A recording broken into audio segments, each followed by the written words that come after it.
ഈശോയെ. ശാന്തമായിട്ടിരിക്കാം. ബൈബിൾ എടുക്കാം. 37-ാം സങ്കീർത്തനം 34-ാമത്തെ തിരുവചനം ഒരുമിച്ച് വായിക്കാം. എടുക്കാം, ബൈബിൾ എടുക്കാം. 37-ാം സങ്കീർത്തനം 34-ാമത്തെ തിരുവചനം ഒച്ചത്തിൽ വായിക്കാം. കർത്താവിനെ കാത്തിരിക്കുക, അവിടുത്തെ മാർഗത്തിൽ ചരിക്കുക, ഭൂമി അവകാശമായി തന്ന് അവിടുന്ന് നിന്നെ ആദരിക്കും. Hallelujah, hallelujah. Very good, very good, very good. മൊബൈലിൽ ബൈബിൾ ഉള്ളവരൊന്ന് കരമുയർത്തിയേ. Very good, praise the Lord. അപ്പോൾ അതെടുത്തിട്ട് സങ്കീർത്തനങ്ങൾ 37, 34 നമുക്ക് ഇന്ന് കർത്താവ് തരുന്ന ഒരു അഭിഷേകത്തിൻ്റെ വചനമാണ് സങ്കീർത്തനങ്ങൾ 37, 34. ഓർത്തിരിക്കാൻ എളുപ്പമാണ്. 37, 34 വലതുകരം ഉയർത്തി വീശിക്കൊണ്ട് ഏറ്റി പറയാം. കർത്താവിനെ കാത്തിരിക്കുക, അവിടുത്തെ മാർഗത്തിൽ ചരിക്കുക, ഭൂമി അവകാശമായി തന്ന് അവിടുന്ന് നിന്നെ ആദരിക്കും, ദുഷ്ടരുടെ നാശം നീ കാണും. ഇരു കരങ്ങൾ ഉയർത്തി വീശിക്കൊണ്ട് ഈ വചനത്തിലുള്ളൊരു അഭിഷേകം, അത് എൻ്റെ കുടുംബത്തിൻ്റെ അഭിഷേകമാകട്ടെ, എൻ്റെ ജീവിതത്തിൻ്റെ അഭിഷേകമാകട്ടെ എന്ന് ആഗ്രഹിച്ചുകൊണ്ട് ദൈവമക്കൾ ഈ വചനം ഏറ്റവും സ്തുതിയായിരിക്കട്ടെ. പരസ്പരം സ്തുതി ചൊല്ലാം. കർത്താവ് നമുക്ക് വളരെ സന്തോഷമുള്ള ഒരു കാര്യമാണ് പറയുന്നത്. നിനക്ക് ഭൂമി അവകാശമായി തരും. കൈയടിച്ച് കർത്താവിന് തന്നെ പറയാം. വചനം ഏറ്റവും നമുക്ക് ഈ സ്വർഗം മാത്രമല്ല, കർത്താവിനെ അന്വേഷിക്കുമ്പോൾ അവിലായിൽ വിശുദ്ധ അമ്മ ത്രേസ്യ പറയുകയാണ്, നമ്മൾ കർത്താവിനെ അന്വേഷിക്കുകയും കർത്താവിൻ്റെ ശുശ്രൂഷ ചെയ്യുകയും ചെയ്യുമ്പോൾ സ്വർഗം മാത്രമല്ല, നമ്മൾ പറയാറില്ലേ, നീ ചെയ്ത പുണ്യത്തിനൊക്കെ സ്വർഗത്തിൽ കിട്ടുമെന്ന്, അല്ലേ? സ്വർഗത്തിൽ മാത്രമല്ല പ്രിയപ്പെട്ടവരെ, നമ്മളൊരു പുണ്യം ചെയ്തിട്ടുണ്ടെങ്കിൽ വചനം എന്താ പറയുന്നത്? ഭൂമി അവകാശമായി തന്ന് അവിടുന്ന് നിന്നെ ആദരിക്കും. മനുഷ്യൻ തരുന്ന പൂച്ചണ്ടല്ല. മനുഷ്യൻ തരുന്ന പൂച്ചണ്ടിന് എന്ത് പറ്റുമെന്നറിയാവോ? പിറ്റേ ദിവസം വാടിപ്പോകും. ഇത് ദൈവം നിന്നെ ആദരിക്കും. ഹല്ലേലൂയ. അതായത് നമ്മളെ സ്റ്റേജിൽ വിളിച്ചു നിർത്തി നമ്മളെ ആദരിക്കുന്നത് ആരാണ്? മുഖ്യമന്ത്രി അല്ല, അല്ലേ? മുഖ്യമന്ത്രിയുടെ ഒരു ഫലകം കിട്ടിയ, പ്രധാനമന്ത്രിയുടെ ഒരു ഫലകം കിട്ടിയ, നിങ്ങൾക്ക് പത്മഭൂഷൺ, പത്മശ്രീ കിട്ടിയെന്ന് വിചാരിക്കും, ഭാരതരത്നം കിട്ടിയെന്ന് വിചാരിക്കും. ഇതാരാ തന്നത്? മനുഷ്യൻ. ഹല്ലേലൂയ. സ്പോർട്സ് താരത്തിന് അർജുന അവാർഡ് കിട്ടിയെന്ന് വിചാരിക്കും. ആരാ തന്നത്? ഒളിമ്പിക്സിൽ മെഡൽ കിട്ടിയെന്ന് വിചാരിക്കും. ആരാ തന്നത്? മനുഷ്യൻ നിന്നെ ആദരിച്ചതാണ് ഒളിമ്പിക്സ് മെഡൽ, അല്ലേ? പക്ഷെ ദൈവം നിന്നെ ആദരിക്കുന്ന മെഡലിന് അതിനേക്കാൾ എത്രയോ മൂല്യമുണ്ട്. അപ്പോൾ അതാണ് നിനക്ക് കുമ്പളങ്ങിക്കാർക്ക് കിട്ടാൻ പോകുന്നത്. കൈയടിച്ച് കർത്താവിന് നന്ദി പറയാം. Hallelujah, hallelujah. അതിന് ഒളിമ്പിക്സ് മെഡൽ കിട്ടാൻ ഭയങ്കര പാടാണ്, ഇല്ലേ? കാരണം അത് വില കൂടിയതാണ്. അങ്ങനെയാണെങ്കിൽ കർത്താവിനാൽ ആദരിക്കപ്പെടുന്നതിന് നീ ചെയ്യേണ്ടത് എന്താണെന്ന് നിനക്കറിയാവോ? ദൈവം നിന്നെ ആദരിക്കുമെന്ന്, അത് ഈ ഭൂമി അവകാശമായി തന്ന ദൈവം നിന്നെ ആദരിക്കും. അതിന് നീ ചെയ്യേണ്ട രണ്ട് കാര്യങ്ങളാണ് ഇവിടെ എഴുതിയിരിക്കുന്നത്. എന്താണത്? കർത്താവിനെ കാത്തിരിക്കുക. കൈയടിച്ച് കർത്താവിനെ കാത്ത് ടിവിയുടെ മുമ്പിലല്ല ഇരിക്കേണ്ടത്. കർത്താവിനെ കാത്തിരിക്കുക. വള്ളംകളി നടക്കുന്നിടത്തല്ല കർത്താവിനെ കാത്തിരിക്കേണ്ടത്.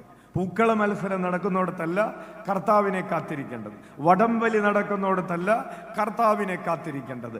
കർത്താവിനെ കാത്തിരിക്കാനുള്ള ഇടമാണ് കർത്താവിൻ്റെ തിരുസന്നിധി. ഹല്ലേലൂയ. അപ്പോൾ നീ കർത്താവിനെ കാത്തിരുന്നാൽ അവിടത്തെ മാർഗത്തിൽ ചരിച്ചാൽ, നിന്റെ തന്നെ മാർഗങ്ങളിലല്ല, ലോകത്തിന്റെ മാർഗങ്ങളിലല്ല, കർത്താവിന്റെ മാർഗത്തിലാണ് നീ ചരിക്കുന്നതെങ്കിൽ, രണ്ട് കാര്യങ്ങൾ. ഈ ഭൂമി നിനക്ക് അവകാശമായി തന്ന് അവിടുന്ന് നിന്നെ ആദരിക്കും. ഒരിക്കൽ കൂടെ കൈയടിച്ച് കർത്താവിന്.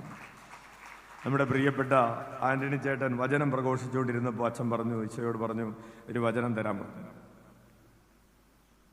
വചനം തന്നത് ആന്റണി ചേട്ടനുമായി ബന്ധപ്പെട്ട ഒരു വചനമാണ്. ഹല്ലേലൂയ. സാക്ഷ്യം പറഞ്ഞപ്പോൾ ആന്റണി ചേട്ടൻ പറഞ്ഞില്ലേ 10 കോടി ലയബിലിറ്റി ഉണ്ടായിരുന്നു. 10 കോടി ലയബിലിറ്റി ഉണ്ടായിരുന്ന സമയത്ത് ബാങ്കുകാർ വന്ന് ജപ്തി ചെയ്യാൻ വരുന്നു എന്നല്ല, ചെയ്തു. സ്ഥലം ജപ്തി ചെയ്തു, അറ്റാച്ച് ചെയ്തു, റവന്യൂ റിക്കവറി നടന്നു, സ്ഥലം പോയി. നമ്മൾക്കൊക്കെ പേടി, പലർക്കും പേടി, ജപ്തി വരും. അച്ഛൻ്റെ അടുത്ത് ഒത്തിരി പേര് വന്ന് പറയാറുണ്ട്, അച്ഛാ ജപ്തി നോട്ടീസ് വന്നു, ജപ്തി നോട്ടീസ് വന്നു. ആന്റണി ചേട്ടൻ പറഞ്ഞത് ജപ്തി നോട്ടീസ് വന്നു എന്നല്ല, അത് ജപ്തി ചെയ്ത് പോയി. റവന്യൂ റിക്കവറിയായി ആന്റണി ചേട്ടന്റെ സ്ഥലത്ത് സെക്രട്ടേറിയറ്റ് പണിയാൻ ജയലളിത ഓർഡർ ഇട്ടു. പക്ഷേ ആ ഓർഡർ നടപ്പാക്കുന്നതിന് മുമ്പ് ആ മന്ത്രിസഭ താഴെ പോയി. ആന്റണി ചേട്ടൻ കൈവരിച്ച് പ്രാർത്ഥിക്കല്ലേ, മന്ത്രിസഭ ജയലളിത താഴെ പോയി. കരുണാനിധി മുഖ്യമന്ത്രി ആയപ്പോൾ ജയലളിത ഏറ്റെടുത്ത ഭൂമി നമുക്ക് വേണ്ടാന്ന് പറഞ്ഞു. ഹല്ലേലൂയ. അവിടെ ഒന്നും പണിയണ്ട, നമുക്ക് ഭൂമി വേണ്ടാന്ന് പറഞ്ഞ് തള്ളി. അങ്ങനെ വീണ്ടും കർത്താവിനെ വിളിച്ചപ്പോ കണ്ടോ, കർത്താവിനെ എങ്ങനെയാണത് നടന്നതെന്നറിയാമോ? കാലത്ത് മുതൽ വൈകുന്നേരം വരെ വചനം വായിക്കാൻ തുടങ്ങി, കർത്താവിനെ വിളിച്ചപേക്ഷിക്കാൻ തുടങ്ങി. വെളുപ്പിന് 3 മണിക്ക് അച്ഛൻ ഇന്നും കണ്ടതാണ്, ചേട്ടൻ്റെ വീട്ടിൽ അച്ഛൻ കിടക്കുന്നത്, ഇന്നും കണ്ടതാണ്. 3 മണിക്ക് മുട്ടുകുത്തി നിൽക്കാണ്. ഇപ്പൊ ആന്റണി ചേട്ടന്റെ ഭൂമിയൊന്നും പോയിട്ടില്ല, എല്ലാം ഉണ്ട്, കയ്യിൽ തന്നെ ഉണ്ട്. 150 കോടിയുടെ വാർഷിക വരുമാനം. ഒരു ദിവസം മിനിമം 60 ലക്ഷം രൂപയുടെ ബിസിനസ് ചെയ്യുന്ന, ഒരു ദിവസം 60 ലക്ഷം രൂപയുടെ ബിസിനസ് ചെയ്യുന്ന ആളാണ് നിങ്ങളോട് വചനം പറഞ്ഞത്. ഹല്ലേലൂയ. അപ്പോൾ ഒരു ദിവസം 60 ലക്ഷം രൂപയുടെ ബിസിനസ് മാറ്റിവെച്ചിട്ടാണ് ഈ 5 ദിവസം ഇവിടെ ആയിരിക്കാൻ തീരുമാനിച്ചത്. Hallelujah, hallelujah. ചില ആളുകൾ 60 രൂപ കിട്ടുമെന്ന് പറഞ്ഞ കർത്താവിനെ വിട്ടിട്ട് പോകും, ഇല്ലേ? Price the Lord. 600 രൂപ കിട്ടുമെന്ന് പറഞ്ഞാൽ, അല്ലെങ്കിൽ ഒരു തൊഴിലുറപ്പ് ഇന്നുണ്ട്, ഇന്ന് വചനത്തെ കേൾക്കാൻ പോകാൻ പറ്റില്ലെന്ന് പറഞ്ഞു കഴിഞ്ഞാൽ പിന്നെ അതിനെ പോകുള്ളൂ, ഇങ്ങോട്ട് വരില്ല. Price the Lord, hallelujah. അപ്പോഴാണ്, അതാണ് കർത്താവിനെ കാത്തിരിക്കുക, അവിടുത്തെ മാർഗത്തിൽ ചരിക്കുക. കുറെ നാളുകൾ ആന്റണി ചേട്ടൻ എല്ലാ മാസവും മാസാദ്യ വെള്ളിയാഴ്ച ഏകദേശം 1 ലക്ഷം രൂപ കയ്യിൽ നിന്ന് മുടക്കിയിട്ട് ഇവിടെ നിന്ന് ആളുകൾ അട്ടപ്പാടി കൊണ്ടുവരുന്നു, ഇപ്പോഴും കൊണ്ടുപോകുന്നുണ്ട്. അപ്പോ അതിനുവേണ്ടി സമയം കണ്ടെത്തുക എന്നുള്ളതാണ്. പണം കണ്ടെത്തുക എന്നുള്ളത് സെക്കൻഡാണ്. സമയം കണ്ടെത്തുക, ഇത് വേണ്ട എന്നൊക്കെ മാറ്റിവെക്കുക. കർത്താവിന് വേണ്ടി നീ കാത്തിരിക്കുമെങ്കിൽ, അവിടുത്തെ മാർഗത്തിൽ നീ ചരിക്കുമെങ്കിൽ, നിനക്ക് ഈ ഭൂമി അവകാശമായി കിട്ടാൻ കർത്താവ് ഇറങ്ങി വരും. ഹല്ലേലൂയ. അപ്പോൾ പ്രിയപ്പെട്ടവരെ, അച്ഛൻ ഇന്ന് മുതൽ 4 ദിവസം പറയാൻ പോകുന്നത്, ഈ ഭൂമി നിനക്ക് അവകാശമായി കിട്ടാനും കർത്താവ് നിന്നെ ആദരിക്കാനും എന്ത് ചെയ്യണമെന്നാണ്. ലോകം തരുന്ന ആദരവല്ല, ദൈവം നിന്നെ ബഹുമാനിക്കും. ബൈബിൾ എടുക്കാം. യോഹന്നാന്റെ സുവിശേഷം 12-ാം അധ്യായത്തിന്റെ 25-ഉം 26-ഉം വചനങ്ങൾ. യോഹന്നാൻ 12.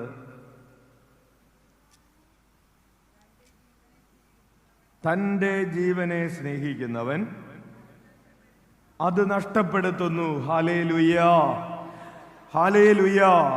വലതുകരം ഉയർത്തി വീശിക്കൊണ്ട് പറഞ്ഞേ, തൻ്റെ ജീവനെ സ്നേഹിക്കുന്നവൻ അത് നഷ്ടപ്പെടുത്തുന്നു. ഇരുകരങ്ങൾ ഉയർത്തി വീശിക്കൊണ്ടെന്ന് പറഞ്ഞു, തൻ്റെ ജീവനെ സ്നേഹിക്കുന്നവൻ അത് നഷ്ടപ്പെടുത്തുന്നു. എങ്ങനെയാണെന്നറിയാവോ? നമ്മൾ കുറച്ചുകൂടെ സുഖം കിട്ടാൻ വേണ്ടിയിട്ട് എന്താ ചെയ്യുന്നത്? കിടന്നുറങ്ങുന്നു. തൻ്റെ ജീവനെ സ്നേഹിക്കുന്നവൻ. ഞാൻ നേരത്തെ എങ്ങാനും എഴുന്നേറ്റ എൻ്റെ ബോഡി വീക്കായി പോകും.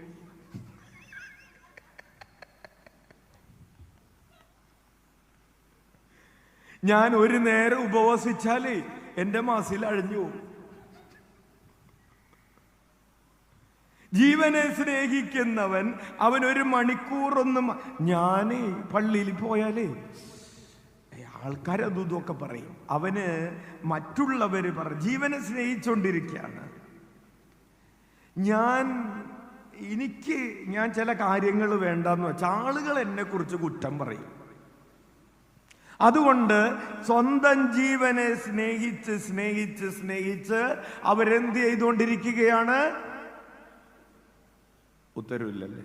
ഉത്തരം പറയൂ ആരെങ്കിലും. സ്വന്തം ജീവനെ സ്നേഹിച്ച് സ്നേഹിച്ച് ഞാനൊരു ബൈബിളും പിടിച്ചുകൊണ്ട്, പിന്നെ ഞാനിപ്പോൾ ബൈബിളും പിടിച്ചുകൊണ്ട് പള്ളിയിൽ പോയി കഴിഞ്ഞാൽ ആൾക്കാർ പറയും ഒരു പ്രാർത്ഥനക്കാരി പോട്ടെ ഇല്ലേ? അപ്പോ ജീവനെ സ്നേഹിച്ച് സ്നേഹിച്ച് ആ ജീവനെ നമ്മൾ എന്ത് ചെയ്തുകൊണ്ടിരിക്കുകയാണ്? ഉറക്കെ പറഞ്ഞേ, എന്ത് ചെയ്തുകൊണ്ടിരിക്കുകയാണ്? നഷ്ടപ്പെടുത്തിക്കൊണ്ടിരിക്കുകയാണ്. ഹല്ലേലൂയ. ഒരു പ്രാവശ്യം ആന്റണി ചേട്ടൻ്റെ ബാഗ്, നല്ല ലെതറിൻ്റെ ബാഗാണ്, കണ്ട ആർക്കും കൊതി തോന്നും. അതിങ്ങനെ ഇരിക്കുകയാണ്. ഒരു കള്ളൻ വന്ന് അതെടുത്തുകൊണ്ട് ഓടി. ഭയങ്കര കനം, കെട്ടുകണക്കിന് പൈസ ഉണ്ടെന്ന്. ഓടിക്കെന്ന് ആദ്യത്തെ ഇത് തുറന്നു നോക്കി, ഒരു ബൈബിള്. ഓക്കെ, എന്നാലും കനം ബാക്കിയുണ്ടല്ലോ, അത് മാറ്റി വെച്ച്. അടുത്തത് തുറന്നു നോക്കി, അടുത്തത് ബൈബിള്, 2 ബൈബിള്. Hallelujah, hallelujah. പ്രിയപ്പെട്ടവർ, ഒരു ബൈബിള് പിടിച്ചുകൊണ്ട് നടക്കുന്നവരൊക്കെ നമ്മൾ കണ്ടിട്ടുണ്ട് ഇല്ലേ? 2 ബൈബിള് പിടിച്ചുകൊണ്ട് നടക്കുന്നവർ നമ്മൾ എന്ത് വിളിക്കും? പറഞ്ഞോ? കള്ളം പറഞ്ഞ് ഇയാൾക്ക് വട്ടാണെന്ന് പറഞ്ഞു. അങ്ങനെ ജീവനെ നഷ്ടപ്പെടുത്തുന്നവൻ, സ്വന്തം ജീവനെ സ്നേഹിക്കുന്നവൻ അത് നഷ്ടപ്പെടുത്തുന്നു. നമ്മൾ പലതരത്തിലാണ് ജീവനെ സ്നേഹിച്ചുകൊണ്ടിരിക്കുന്നത്. അച്ഛൻ പിന്നീട് പറയാം. നമുക്ക് ഉദാഹരണങ്ങൾ ഇന്ന് കുറച്ച് മതി. അച്ഛനെ വചനം ഇന്ന് പറയാൻ, കൂടുതൽ പറയാനായിട്ട് ഈശോ പ്രേരിപ്പിച്ചുകൊണ്ടിരിക്കുകയാണ്. അതുകൊണ്ട് ഉദാഹരണങ്ങളൊന്നുമില്ല. അപ്പോൾ നമ്മൾ പറഞ്ഞു, തൻ്റെ ജീവനെ സ്നേഹിക്കുന്നവൻ അത് നഷ്ടപ്പെടുത്തുന്നു. മനസ്സിൽ വെച്ചോ. ആരെങ്കിലും ഇന്ന് വചനം കേൾക്കാൻ വരാതെ വീട്ടിലിരുന്ന് TV കണ്ടുകൊണ്ടിരിക്കുന്നുണ്ട്, ഓണപ്പരിപാടി കണ്ടുകൊണ്ടിരിക്കുന്നുണ്ടെന്ന് വിചാരിച്ചോ? എന്തിനു വേണ്ടിയിട്ട് ഈ ഓണപ്പരിപാടി നടത്തിക്കൊണ്ടിരിക്കുന്നത്? ജീവനെ സ്നേഹിച്ചുകൊണ്ടിരിക്കുകയാണ്. ഓണാഘോഷത്തിന് പോവാണ്. എന്തിനു വേണ്ടിയിട്ടാണ്? ആർക്കെങ്കിലും എന്തെങ്കിലും നന്മ ചെയ്യാൻ വേണ്ടിയിട്ടാണോ? സ്വന്തം എനിക്കൊന്ന് സൂഹിക്കണം, ഈ ഓണമൊക്കെ ആയിട്ട് പിന്നെ പോയി വചനം കേൾക്കുക. ജീവനെ സ്നേഹിച്ചുകൊണ്ടിരിക്കുന്നവരറിഞ്ഞോ, നിങ്ങൾ നിങ്ങളുടെ ജീവനെ നഷ്ടപ്പെടുത്തുകയാണ്. ഇനി അടുത്തത് വായിച്ച, ഈ ഓണമായിട്ട് ഒരു സിനിമക്കൊക്കെ പോകേണ്ട നേരത്താണ് അല്ലേ, റിലീസ് പടമൊക്കെ ഇറങ്ങുന്ന സമയത്താണ് ധ്യാനം വെച്ചിരിക്കുന്നത്. ഏറ്റവും നല്ല പരിപാടി TV-യിൽ വരുന്ന സമയത്താണ് സന്ധ്യക്ക് ധ്യാനം വെച്ചിരിക്കുന്നത്. ജീവനെ സ്നേഹിക്കുന്നവർ അത് നഷ്ടപ്പെടുത്തുന്നു. തുടർന്ന് വായിച്ചേ, ഈ ലോകത്തിൽ തൻ്റെ ജീവനെ ദ്വേഷിക്കുന്നവൻ നിത്യജീവനിലേക്ക് അതിനെ കാത്തു സൂക്ഷിക്കും. വലതുകരം ഉയർത്തിക്കൊണ്ട് വീശിക്കൊണ്ട് പറയാം, ഈ ലോകത്തിൽ തൻ്റെ ജീവനെ ദ്വേഷിക്കുന്നവൻ നിത്യജീവനിലേക്ക് അതിനെ കാത്തു സൂക്ഷിക്കും. ഈ ലോകത്തിൽ തൻ്റെ ജീവനെ ദ്വേഷിക്കുന്നവൻ നിത്യജീവനിലേക്ക് അതിനെ കാത്തു സൂക്ഷിക്കും. കൈയടിച്ച് നന്ദി പറയാം. നമ്മളിപ്പോ ചെയ്തുകൊണ്ടിരിക്കുന്ന പ്രവൃത്തി, നമ്മൾ നമ്മുടെ ജീവനെ നഷ്ടപ്പെടുത്തിക്കൊണ്ട് ലോകത്തിൻ്റെതായിട്ടുള്ള പലതും വാർത്തകൾ, ചർച്ചകൾ നടക്കുന്ന സമയമാണ് അല്ലേ? 8:30. എപ്പോഴാണ് ആ ചർച്ച നടക്കുന്നത്? പ്രൈം ടൈം ചർച്ച നടക്കുന്ന സമയം. അച്ഛാ, പ്രിൻസ് അച്ഛാ, നമുക്ക് അറിഞ്ഞുകൂടാ, നമ്മൾ കാണാത്തതുകൊണ്ട്. നിങ്ങൾക്കറിയാൻ പറ്റുമല്ലോ, ഏറ്റവും പ്രൈം ടൈമാണ് TV-ക്കാരെ സംബന്ധിച്ച്. അത് വേണ്ട എന്ന് വെച്ചിട്ട് നമ്മൾ എന്ത് ചെയ്തുകൊണ്ടിരിക്കുകയാണ്? ഈ ലോകത്തിൽ ജീവനെ ദ്വേഷിക്കുന്നവൻ. ഏത് ജീവൻ? 2 തരത്തിലുള്ള ജീവനുണ്ട്, വേണമെങ്കിൽ എഴുതി വെച്ചോ. ഒന്ന് ബയോസ് എന്ന് പറയും ഗ്രീക്കിൽ, ബയോളജിക്കൽ ലൈഫ്. അതായത് നമ്മുടെ ശരീരം, നമ്മുടെ കണ്ണ്, നമ്മുടെ സൗന്ദര്യം, നമ്മുടെ താളമേളങ്ങൾ, കൊഴുപ്പ്, ഇതൊക്കെ കൂടി ബയോളജിക്കൽ ലൈഫ്. മറ്റൊരു ജീവനുണ്ട്, അതിൻ്റെ പേര് സ്വയേ എന്നാണ്. അതിൻ്റെ അർത്ഥം നിത്യജീവൻ എന്നാണ്. ഇവിടെ ജീവനെ വെറുക്കുക എന്ന് പറയുമ്പോൾ, ജീവനെ ദ്വേഷിക്കുക എന്ന് പറയുമ്പോൾ ബയോളജിക്കൽ ലൈഫ് എന്നാണ് അതിനെ അർത്ഥമാകുന്നത്. നിന്റെ കൂട്ടുകാരുടെ കൂടെ നീ കൈയും പിടിച്ച് നിന്റെ കാമുകന്റെ കൂടെ, നിന്റെ കാമുകിയുടെ കൂടെ നീ ചുറ്റിക്കറങ്ങി നടക്കുക, അതാണ് നിന്റെ ബയോളജിക്കൽ ലൈഫ്. അല്ലെങ്കിൽ നീ പണം ഉണ്ടാക്കാൻ പോവുകയാണ്, കാശുണ്ടാക്കണം, അല്ലെങ്കിൽ അത് മേടിക്കണം, ഇത് മേടിക്കണം, നീ ഷോപ്പിങ്ങിന് പോവുകയാണ്, നിന്റെ ബയോളജിക്കൽ ലൈഫാണ്. അയ്യോ, ഓണമായിട്ട് നാളത്തേക്ക് വേണ്ടിയിട്ട് യൂട്യൂബിൽ എന്തെങ്കിലും നോക്കി പുതിയത് കുക്ക് ചെയ്യാൻ പഠിക്കണം, അല്ലേ? അത് ബയോളജിക്കൽ ലൈഫാണ്. പക്ഷേ സ്വയേ എന്ന് പറയുന്നത് ഇറ്റേണൽ ലൈഫാണ്.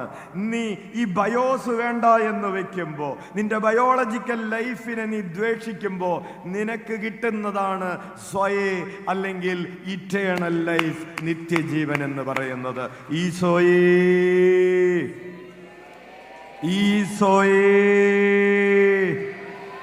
പ്രിയപ്പെട്ടവരെ, 26-ാമത്തെ വചനം വായിക്കാം, ഒരുമിച്ച് ഉച്ചത്തിൽ വായിക്കാം.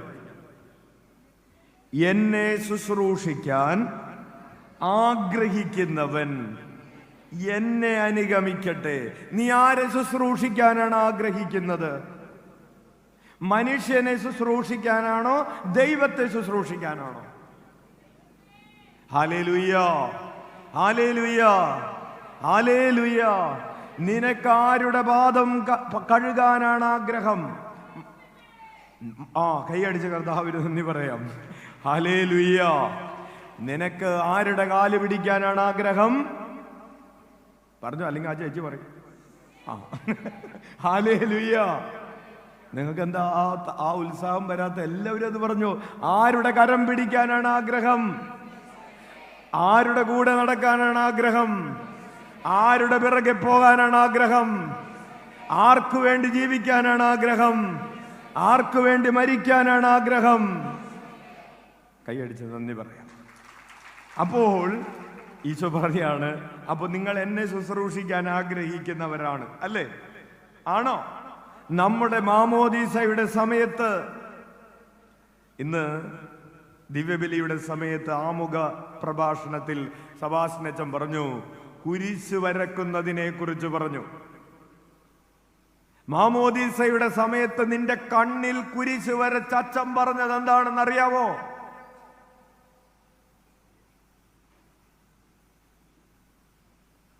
നമ്മളുടെ കണ്ണിൽ കുരിശ് വരച്ചപ്പോൾ അച്ഛൻ പറഞ്ഞത് കേട്ടെങ്കിലും മനസ്സിലാക്കാനുള്ള ബോധം ഉണ്ടായില്ല, അല്ലേ? Don't worry. നിങ്ങളുടെ മക്കളുടെ മാമോദീസക്ക് പോയിരുന്നില്ലേ? ഒരു കൊച്ചിനെ പിടിച്ചിങ്ങനെ നിന്നില്ലേ? നിന്നോ? അപ്പൊ അച്ഛൻ പറഞ്ഞത് കേട്ടോ? അയ്യോ, അച്ഛൻ കൊച്ചിന്റെ കണ്ണിൽ കുരിശ് വരച്ചപ്പോ വീട്ടിലാരൊക്കെ വന്നിട്ടുണ്ടാവോ? എല്ലാവരും എത്തിയാവോ? അച്ഛൻ ഏതാണ്ടൊക്കെ പറയുന്നുണ്ട്, ഭർത്താവ് കള്ളു കുടിക്കാവൂന്ന്. നിന്റെ കൊച്ചിന്റെ കണ്ണിൽ കുരിശ് വരച്ചിട്ട് അച്ഛൻ പറഞ്ഞത് ഇതാണ്, കുഞ്ഞേ, കർത്താവിന്റെ തിരുമുഖം കാണാൻ നിന്റെ കണ്ണുകൾ തുറക്കപ്പെടട്ടെ എന്ന് പറഞ്ഞാണ് ഓരോ കുഞ്ഞിന്റെയും കണ്ണിൽ മാമോദീസയുടെ സമയത്ത് അച്ഛൻ കുരിശ് വരച്ചത്. നിന്റെ കണ്ണ് തുറക്കപ്പെട്ടത് കർത്താവിന്റെ തിരുമുഖം കാണാൻ. നിന്റെ കണ്ണ് തുറക്കപ്പെടട്ടെ. അച്ഛൻ അവിടെ കുരിശ് വരച്ചിട്ടുണ്ട്. ഒരു പുരോഹിതന്റെ കുരിശ് വര വീണ കണ്ണാണ് നിന്റേത്. എന്തിനു വേണ്ടിയാണ് ആ കണ്ണിൽ കർത്താവ് കുരിശ് വരച്ചത്? ഇവിടെ എഴുതിയിട്ടുണ്ട്, എന്നെ ശുശ്രൂഷിക്കാൻ ആഗ്രഹിച്ചിട്ടാണ് നീ പള്ളിയിൽ വന്നത്. അപ്പോ നിന്റെ കണ്ണിന് നൽകാവുന്ന ശുശ്രൂഷയാണ് കർത്താവിനെ കാണാനുള്ള കണ്ണാണത്. കൊച്ചിന്റെ കാതിൽ എന്ത് പറഞ്ഞാണ് അച്ഛൻ കുരിശ് വരച്ചതെന്ന് ഓർക്കുന്നുണ്ടോ? കണ്ണിന്റെ കാര്യം പറഞ്ഞപ്പോ നമുക്ക് കാതിന്റെ കാര്യം തീരുമാനമായി. Hallelujah, hallelujah. കുഞ്ഞേ, കർത്താവിന്റെ തിരുമൊഴി കേൾക്കാൻ നിന്റെ കാതുകൾ തുറക്കപ്പെടട്ടെ. ഫാഥ, നിന്റെ കാതിന്ന് തുറന്നിരിക്കുന്നത് എന്തിനു വേണ്ടിയാണ്? അവരും ഇവരും പറയുന്നത് കേൾക്കാൻ വേണ്ടി തുറന്നിരിക്കുന്ന കാതാണോ? അതും ഇതും കാണാൻ വേണ്ടി തുറന്നിരിക്കുന്ന കണ്ണാണോ? അപ്പോൾ നിന്റെ കാത് തുറക്കപ്പെടട്ടെ. അവിടെ ഒരു കുരിശ് വര വീണിട്ടുണ്ട്. അതും ഇതും കേൾക്കാൻ വേണ്ടി തുറക്കപ്പെട്ട കാതല്ല നിന്റേത്. കർത്താവിന്റെ തിരുമൊഴി കേൾക്കാൻ വേണ്ടി കുരിശ് വരച്ച് ആൾത്താരയുടെ മുമ്പിൽ വെച്ച് തുറക്കപ്പെട്ട കാതാണ് നിന്റേത്. അതിൽ വേറൊന്നും കേൾക്കാതിരിക്കട്ടെ. ഉച്ചത്തിൽ വിളിക്കാം ഈശോയേ. നിന്റെ ചുണ്ടിലും ഒരു കുരിശ് വര വീണിട്ടുണ്ട്. എന്ത് പറഞ്ഞുകൊണ്ടാണ് അച്ഛൻ കർത്താവിന്റെ കരം നിന്റെ ചുണ്ടില് വരച്ച് ഈ കുരിശടയാളം വരച്ചത്? എന്തിനു വേണ്ടിയാണ്? എന്ത് പറഞ്ഞാണ്? കർത്താവിന്റെ സ്തുതിഗീതം ആലപിക്കാൻ നിന്റെ ആദരം തുറക്കപ്പെടട്ടെ എന്ന് പറഞ്ഞാണ് നിന്റെ ആദരത്തിൽ, നിന്റെ ചുണ്ടുകളിൽ കുരിശ് വരച്ചത്. അച്ഛന്റെ മാത്രമല്ല, ഇവിടെ ക്രിസ്ത്യാനികളായിട്ട് ആരൊക്കെ ഇരിക്കുന്നുണ്ട് അവരുടെ ഒക്കെ ചുണ്ടിൽ ഈ കുരിശ് വര വീണിട്ടുണ്ട്. കർത്താവിന്റെ സ്തുതിഗീതം ആലപിക്കാൻ നിന്റെ ആദരങ്ങൾ തുറക്കപ്പെടട്ടെ. നിന്റെ ചങ്കിൽ ഒരു കുരിശ് വര വീണിട്ടുണ്ട് കുഞ്ഞേ. എന്തു പറഞ്ഞാണ് അച്ഛൻ നിന്റെ ചങ്കിൽ കുരിശ് വരച്ചതെന്ന് അറിയാവോ? കർത്താവിന്റെ സ്നേഹം ആസ്വദിക്കാൻ നിന്റെ ഹൃദയം തുറക്കപ്പെടട്ടെ. ആരുടെ സ്നേഹം ആസ്വദിക്കാനാണ് നിന്റെ ചങ്കിന്ന് കിടന്ന് പിടക്കുന്നത്? Keep quiet. അച്ഛൻ പറയുമ്പോ പറഞ്ഞാൽ മതി, അതിൽ കൂടുതൽ പറയും. ആത്മനിയന്ത്രണത്തിന്റെ ആത്മാവുണ്ട്. അപ്പോൾ നിന്റെ ചങ്കിൽ കർത്താവിന്റെ കുരിശു വര വീണത് നിന്റെ കർത്താവിന്റെ സ്നേഹം ആസ്വദിക്കാൻ നിന്റെ ഹൃദയം തുറക്കപ്പെടട്ടെ എന്ന് പറഞ്ഞുകൊണ്ടാണ്. നിങ്ങൾക്ക് പരിചയമുള്ള ഒരാളുണ്ട്, പരിചയമുള്ളൊരു പാട്ടുമുണ്ട്. സബാസ്റ്റ്യൻ മുണ്ടഞ്ചേരി അച്ഛൻ ഓർക്കുന്നുണ്ടോ? ഓർക്കുന്നവരൊന്ന് കൈ ഉയർത്തി. പ്രൈസലോ, കൈയടിച്ച് കർത്താവിന് നന്ദി പറഞ്ഞു. ആദ്യകാലങ്ങൾ മുതൽ കൊച്ചിയിലെ കുമ്പളങ്ങിയിൽ നിന്നൊക്കെ ബസ്സിന് മഞ്ഞുമ്മൽ ജാഗരണ പ്രാർത്ഥനയ്ക്ക് പോയിരുന്ന ഒരു വലിയ സമൂഹം ഇവിടെ ഉണ്ടായിരുന്നു. അത് ഓർമ്മയുള്ളവരൊന്ന് കൈവക്കി. പ്രൈസലോ, കൈയടിച്ച് കർത്താവ്. പിന്നീട് അച്ഛൻ CEC വന്നപ്പോൾ അവിടെ പ്രാർത്ഥനയ്ക്ക് പോകാറുള്ളവരിവിടെ ഉണ്ട്. കൈയെടുത്തിരുത്തി. യെസ്, അച്ഛൻ എഴുതിയൊരു പാട്ടുണ്ട്. യേശുവിനെ കാണേണം, എനിക്കേശുവിനെ കാണേണം, തീവ്രമായ ആശിപ്പു ഞാൻ, എനിക്കേശുവിനെ കാണേണം. പടിയേ പടിയേ കാണേണം, എനിക്കേശുവിനെ കാണേണം, തീവ്രമായി ആശിപ്പു ഞാൻ, എനിക്കേശുവിനെ കാണേണം. അപ്പോ നിന്റെ കണ്ണുകൾ തുറക്കപ്പെട്ടിരിക്കുന്നത് എന്തിനു വേണ്ടിയാണെന്ന്? യേശുവിനെ കാണാൻ വേണ്ടിയാണ് അവിടെ കുരിശ് വരച്ചത് തുറന്നതെന്ന് ഓർത്തോ? യേശുവിനെ കേൾക്കാൻ വേണ്ടിയിട്ടാണ് നിന്റെ കാതുകൾ കുരിശ് വരച്ച് തുറന്നതെന്ന് ഓർക്കണം. യേശുവിന്റെ നാമം വിളിച്ച് അപേക്ഷിക്കാനും അവിടുത്തെ സ്തുതിഗീതം ആലപിക്കാനും വേണ്ടിയാണ് ചുണ്ടിൽ കുരിശ് വരച്ച് നിന്നെ ഒരു ക്രിസ്ത്യാനിയാക്കിയത്. നിന്നെ ക്രിസ്ത്യാനിയാക്കിയത്, ചങ്കിൽ കുരിശ് വരച്ച് നിന്നെ ക്രിസ്ത്യാനിയാക്കിയത് കർത്താവിന്റെ സ്നേഹം ആസ്വദിക്കാൻ ഇത് തുറക്കപ്പെടട്ടെ എന്ന് പറഞ്ഞുകൊണ്ടാണ്.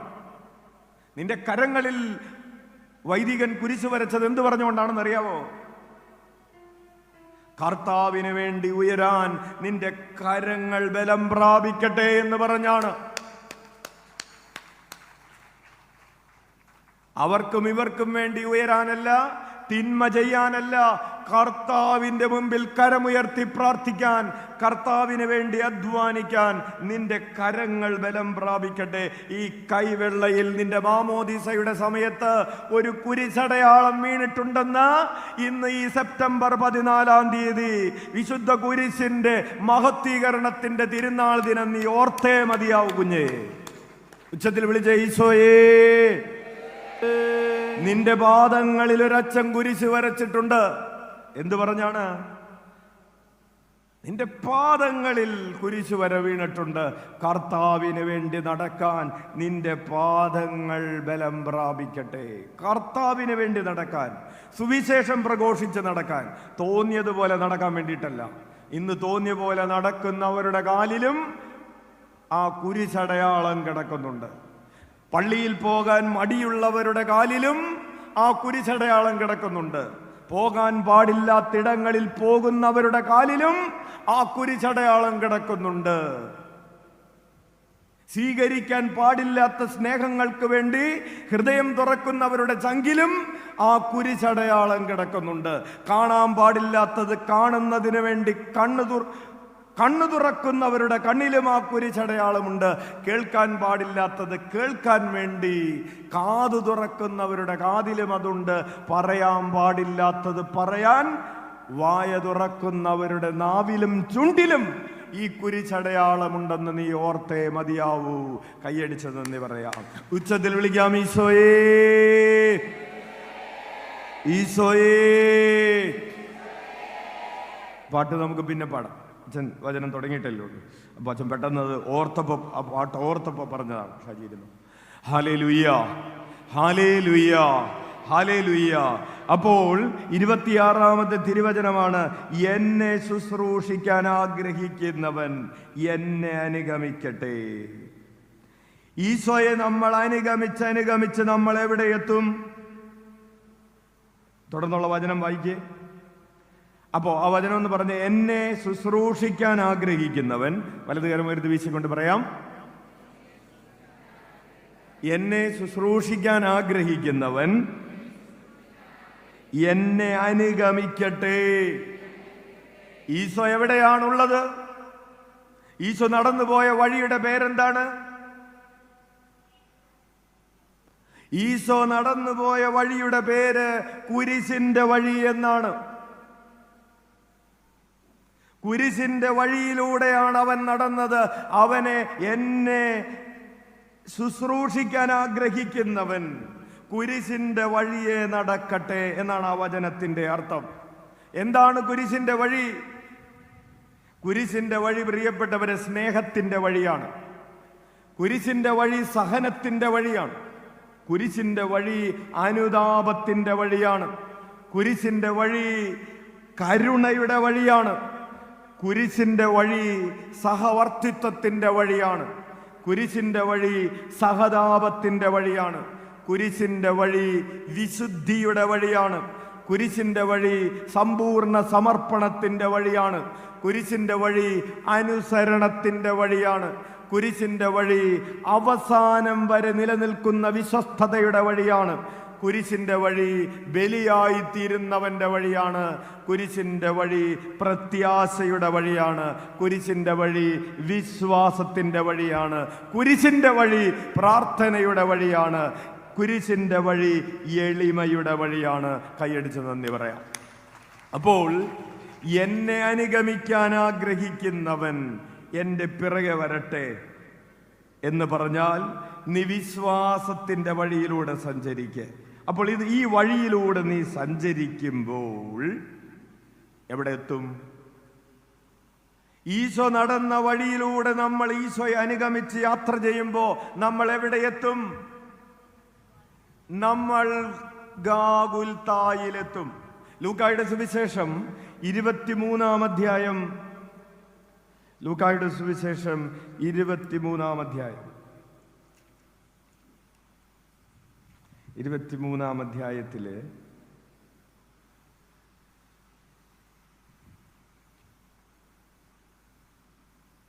ലൂക്കായുടെ സുവിശേഷം 23-ാം അധ്യായം 33-ാമത്തെ തിരുവചനം ഓർക്കാൻ എളുപ്പമാണ്. 23:33.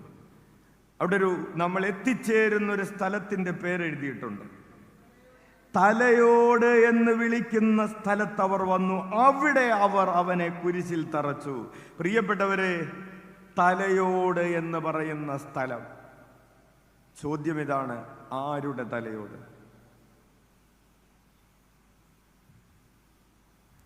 ആരുടെ തലയോട്?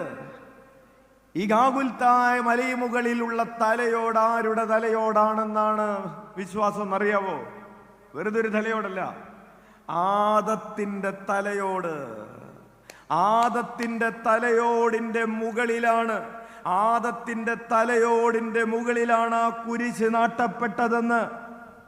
അതാണ് ആ തലയോട് എന്ന് പറയുന്ന വാക്കിന്റെ ആ വ്യാഖ്യാന അവിടെയുള്ള അർത്ഥം. തലയോട് എന്ന് പറയുന്നത് വെറുതെ എഴുതി വെച്ചതല്ല, ഒരു തലയോടിന്റെ മുകളിൽ. എന്താണ് ആദത്തിന്റെ തലയോടിന്റെ പ്രത്യേകത? ആദ്യ മനുഷ്യനെന്നല്ല, പാപത്തിന്റെ മനുഷ്യനെന്നാണ്.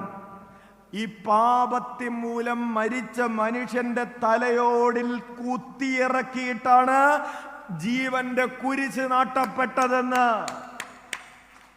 ഉച്ചത്തിൽ വിളിച്ച ഈശോയേ, ഈശോയേ. അതായത് ഈ കുരിശ് മരം പാപത്തിന്റെയും മരണത്തിന്റെയും മേലുള്ള ആത്യന്തികമായ അവസാനത്തെ വിജയമായിരുന്നു. അതിനപ്പുറം ഈ കുരിശിനപ്പുറം ഒരു പാപമില്ലെന്ന്. അതാണ് പത്രോസ് ലീഹ പറയുന്നത്. 1 പത്രോസ് 2, പത്രോസ് ലീഹ എഴുതിയ 1-ാം ലേഖനം. ബൈബിളെടുക്ക്, എഴുതി വെക്കുന്നവർ എഴുതി വെക്ക്.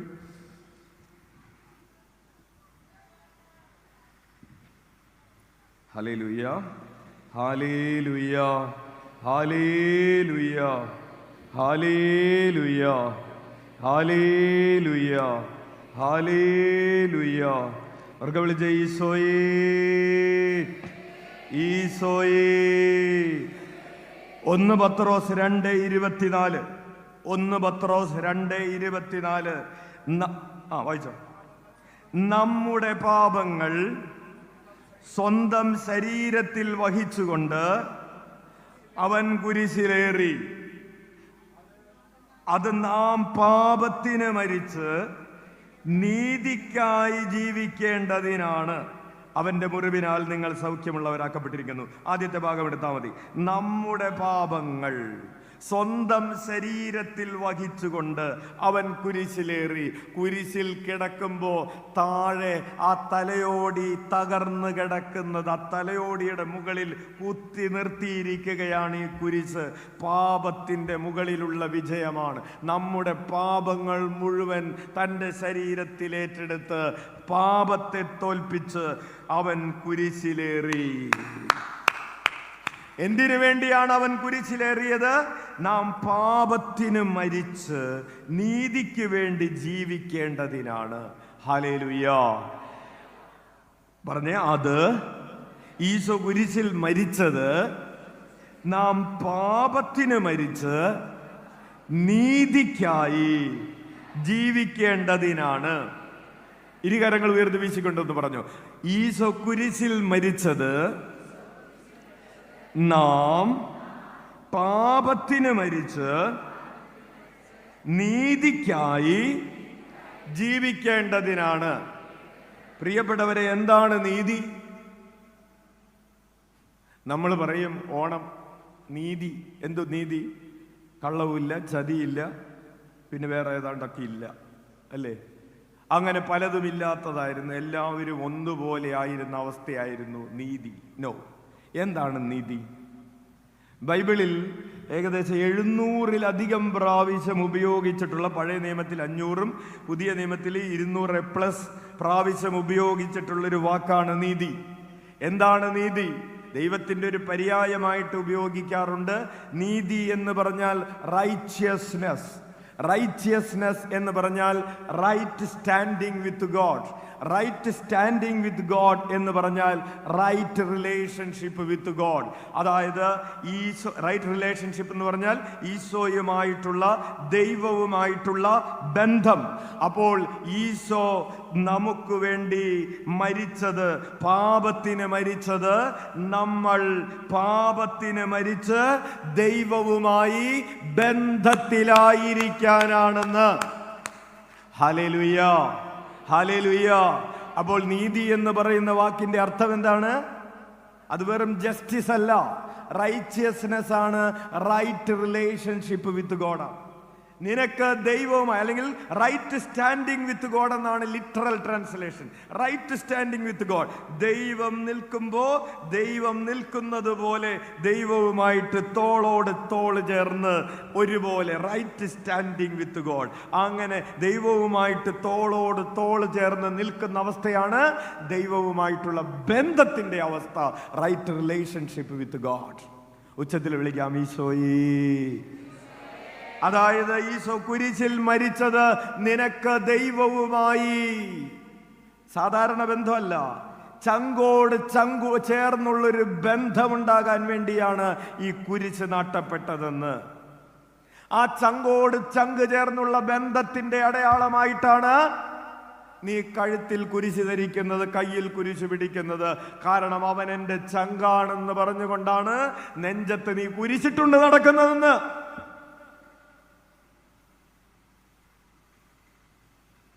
നീ ചങ്കിൽ കുരിശിട്ടുണ്ട് നടക്കുമ്പോ നിന്റെ മാലയിൽ ഒരു കുരിശുണ്ടെങ്കിൽ ആ കുരിശ് വന്ന് വീഴുന്നത് എവിടെയാണ്? നിന്റെ ചങ്കിലാണ്, കഴുത്തിലല്ല.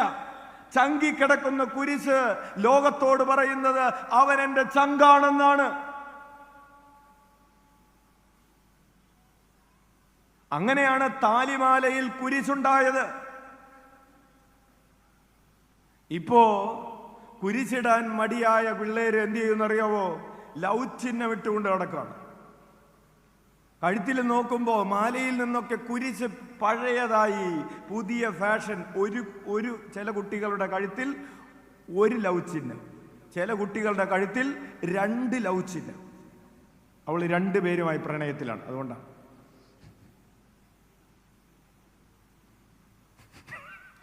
ഇനിയിപ്പോൾ ആരുടെയെങ്കിലും കഴുത്തിൽ അത് കിടക്കുന്നുണ്ടാവും, നിങ്ങൾ നോക്കണ്ട. പ്രിയപ്പെട്ടവര്, ഇതൊരു ചെറിയ കാര്യമല്ല. നിങ്ങളുടെ കഴുത്തിൽ നിന്ന് ഈ കുരിശ് മാറ്റാൻ, നിങ്ങളുടെ മാലയിൽ നിന്ന് ഈ കുരിശ് മാറ്റിയിട്ട് ലോകം പറഞ്ഞ് ചില അടയാളങ്ങൾ തൂക്കിയിട്ടുണ്ട് നടക്കാൻ. നമ്മളെ പ്രേരിപ്പിച്ചതാരാണ്? പഠിപ്പിച്ചതാരാണ്?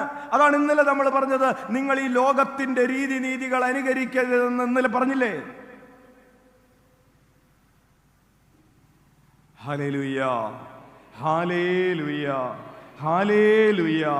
അപ്പോൾ നമ്മൾ നമ്മളെ തന്നെ പരിത്യജിച്ച് കർത്താവായിരിക്കുന്നിടത്ത്, കർത്താവുമായിട്ടുള്ളൊരു ബന്ധത്തിന് വേണ്ടി അവനായിരിക്കുന്നിടത്തേക്ക്, യോഹന്നാൻ 12:26 തിരികെ വരാം.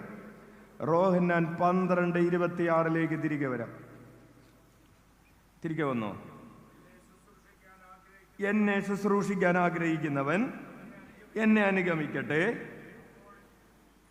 അപ്പോൾ ഞാനായിരിക്കുന്നിടത്ത് എൻ്റെ ശുശ്രൂഷകനുമായിരിക്കും. അച്ഛൻ ചോദിക്കട്ടെ, കുഞ്ഞേ, നീ പ്രഭാതത്തിലായി ആരായിരിക്കുന്നിടത്താണ് നിൽക്കുന്നത്? ഒരു കൊച്ചിനോട് ചോദിച്ചു, മോനെ, നീ കാലത്ത് ചെയ്യുന്ന ആദ്യത്തെ പ്രവൃത്തി എന്താണ്? എഴുന്നേൽക്കുമ്പോൾ തന്നെ ആദ്യം ചെയ്യുന്ന പ്രവൃത്തി എന്താണ്?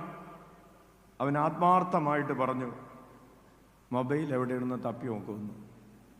കാരണം കഴിഞ്ഞ ദിവസം, തലേ ദിവസം ആനടിച്ചേട്ടൻ 12 മണി എന്നൊക്കെ പറഞ്ഞു. ആനടിച്ചേട്ടൻ ഇപ്പം 12 മണി എന്ന് പറയുന്നൊരു സമയമില്ല.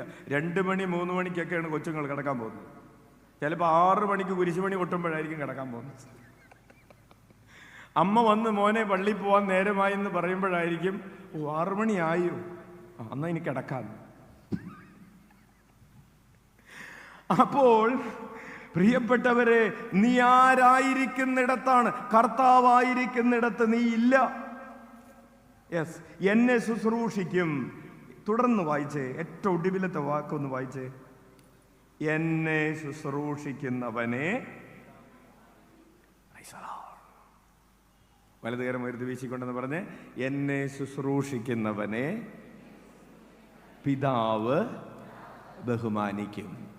എന്നെ ശുശ്രൂഷിക്കുന്നവനെ പിതാവ് ബഹുമാനിക്കും. ആരാ ബഹുമാനിക്കുന്നത്? എല്ലാ ദിവസവും പള്ളിയിൽ പോകുന്നവനെ ആര് ബഹുമാനിക്കും? ദൈവം ബഹുമാനിക്കും. കൈയടിച്ച് കർത്താവിന്. എല്ലാ ദിവസവും കുർബാനക്ക് പോകുന്നവനെ ദൈവം ബഹുമാനിക്കും. അച്ഛന് ഒരു അപ്പച്ചനുണ്ട്, 93 വയസ്സാണ് അപ്പച്ചന്. എല്ലാ ദിവസവും 3 മണിക്ക് അപ്പച്ചൻ എഴുന്നേക്കും. 3 മണിക്ക് എഴുന്നേറ്റിട്ട് 3 മണി മുതൽ 4 മണി വരെ വചനം വായിക്കും. അച്ഛനിപ്പോൾ കണ്ണടയില്ലാതെ വായിക്കാൻ പറ്റാതെ ആയിട്ടുണ്ട്. 93 വയസ്സുള്ള അപ്പച്ചൻ കണ്ണടയില്ലാതെയാണ് വായിക്കുന്നത്. Price the Lord, hallelujah. അപ്പോൾ അച്ഛൻ എന്നെ കണ്ണൊക്കെ കുറച്ച് പിടിക്കാതെ ആയപ്പോൾ ഇത്തിരി വലിയ അക്ഷരത്തിലുള്ള ബൈബിള് മേടിച്ചു. ഉഷച്ചേച്ചി ഇവിടെ ഇരിക്കുന്നു, ഉഷച്ചേച്ചി മേടിച്ചു തന്നു.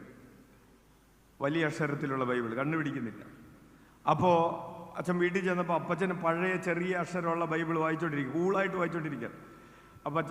അച്ഛൻ അടുത്ത പ്രാവശ്യം ചെന്നപ്പോൾ പുതിയ ബൈബിൾ വാങ്ങിച്ചുകൊണ്ട് കൊടുത്തു. അപ്പോൾ അപ്പച്ചൻ അത് വായിച്ചുകൊണ്ടിരിക്കുക. 4 മണി വരെ വചനം വായിച്ചിട്ട് 4 മണി മുതൽ 4:30 വരെ കൊന്തയില്ല. കുറച്ച് അപ്പച്ചൻ്റെ സ്ഥിരമായിട്ടുള്ള കുറച്ച് മോർണിംഗ് പ്രയർ ഉണ്ട്, അതൊക്കെ ചൊല്ലി 4:30 അപ്പച്ചൻ എഴുന്നേക്കും. ഈ 3 മണി മുതൽ 4:30 വരെയുള്ള സമയത്ത് സാധാരണ അച്ഛൻ കണ്ണൂരിൽ നിന്ന് യാത്ര ചെയ്ത് വീട്ടിലെത്തുമ്പോൾ ഈ 3:30, 3:45 എത്താറ്. അപ്പോൾ ചെല്ലുമ്പോൾ അപ്പച്ചൻ പറയും, സ്തുതി കൊടുക്കും. ചെല്ലുമ്പോൾ തന്നെ സ്തുതി കൊടുക്കും. ഓക്കെ, ഇപ്പോൾ സ്തുതിയായിരിക്കട്ടെ എന്ന് പറയുന്നതല്ലാതെ എപ്പോൾ വന്നു, എങ്ങനെ വന്നു, സുഖമായിരുന്നു, ഒന്നുമില്ല, പോയി കിടക്കാൻ പറയും. അപ്പച്ചൻ്റെ ഷെഡ്യൂൾ ബൈബിൾ വായിക്കുക എന്നുള്ളതാണ്. ആ നേരത്ത് വർത്താനമില്ല. 4:30 അപ്പച്ചൻ കസേരയിൽ നിന്ന് എഴുന്നേറ്റിട്ട് ചായ ഇടാൻ പോകും. അമ്മിച്ച് സുഖമായിട്ട് കിടന്നുറങ്ങുന്നുണ്ടാവും. എടി എഴുന്നേക്ക് ചായ ഇടുന്നൊന്നും പറയുന്നില്ല. അപ്പച്ചൻ 93 വയസ്സുള്ള അപ്പച്ചൻ അടുക്കളയിൽ പോയി ചായ ഇടും. ചായ ഇട്ടിട്ട് നമ്മൾ ചെന്നിട്ടുണ്ടെങ്കിൽ അപ്പച്ചൻ കുടിച്ചിട്ട് അപ്പച്ചൻ കുടിക്കാൻ നേരത്ത് നമ്മൾ വിളിക്കും, എടാ ചായ റെഡി ആയിട്ടുണ്ട്, കുടിച്ചോളാൻ പറയും. അപ്പം ഞങ്ങൾ രണ്ടുപേരും കൂടി ഇരുന്ന് ചായ കുടിക്കും. എന്നിട്ട് അപ്പച്ചൻ 5 മണിക്ക് വീട്ടിൽ നിന്ന് ഇറങ്ങും. 2 വീലറിന് 93 വയസ്സേ 2 വീലർ എടുത്തുകൊണ്ട് പള്ളിയിലേക്ക് പോകും. കോവിഡ് സമയം മഴയാണെങ്കിൽ ഓവർകോട്ട് ഇട്ടുകൊണ്ട് പോകും. മഴയാണെങ്കിലും വെയിലാണെങ്കിലും മഞ്ഞാണെങ്കിലും 5 മണിക്ക് എന്തായാലും വെയിലുണ്ടാവില്ല, മഴയുണ്ടാവും. അപ്പോൾ പോവും. ചെല്ലുമ്പോൾ പള്ളി തുറന്നിട്ടുണ്ടാവില്ല. അപ്പച്ചൻ വരുമല്ലോ എന്ന് ഓർത്ത് കപ്പ്യാരി നേരത്തെ വരും, പേടിയാണ്. അങ്ങനെ പ്രിയപ്പെട്ടവരെ, കഴിഞ്ഞ ഡിസംബർ 25-ാം തീയതി വരെ, അതായത് അപ്പച്ചൻ്റെ 93ാമത്തെ ക്രിസ്മസ് വരെ അപ്പച്ചൻ അങ്ങനെ പോയി. കൈയടിച്ച് കർത്താവിന് നന്ദി പറയാം. Hallelujah, hallelujah.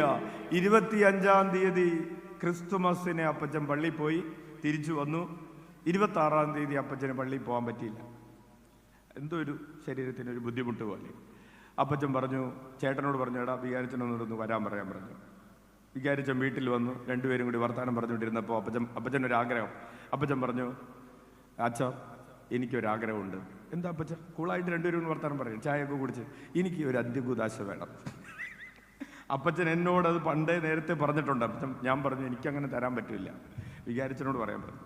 അപ്പോൾ പറ്റാണ്ടല്ല, എന്നാലും അപ്പോൾ വികാരിച്ചനോട് പറഞ്ഞു. വികാരിച്ചൻ പറഞ്ഞു, അതിനെന്താണ്, തരാമല്ലോ.